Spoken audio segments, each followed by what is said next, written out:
আপনারা জানেন এত বড় অ্যালোকেশন কোন সময় কোন গভর্নমেন্টের সময় হয়নি, ইউ নো ভেরি ওয়েল।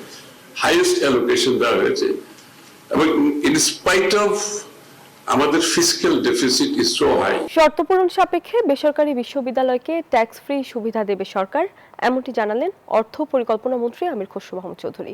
সকালে সাভারে বিশ্ববিদ্যালয় মঞ্জুরি কমিশনের উদ্যোগে জাতীয় পর্যায়ে নীতি নির্ধারণী সংলাপে কথা বলেন তিনি। এ সময় বাস্তব ভিত্তিক শিক্ষা ব্যবস্থা গড়ার তাগিদ দেন প্রধানমন্ত্রীর উপদেষ্টা মাহাদি আমিন।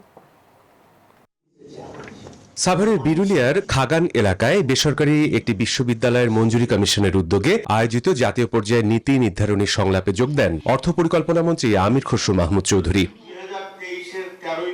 এ সময় অর্থমন্ত্রী বলেন, শিক্ষা খাতে ইতিহাসের সবচেয়ে বড় বাজেট বাস্তবায়ন হয়েছে। জানান, শর্ত পূরণ সাপেক্ষে বেসরকারি বিশ্ববিদ্যালয়কে মশা দিবসে এক্সট্রিম সমাধান ট্যাক্স ফ্রি সুবিধা দেওয়ার বিষয়টি বিবেচনা করবে সরকার। আপনারা জানেন এত বড় অ্যালোকেশন কোন সময় কোন গভর্নমেন্টের সময় হয়নি, ইউ নো ভেরি ওয়েল।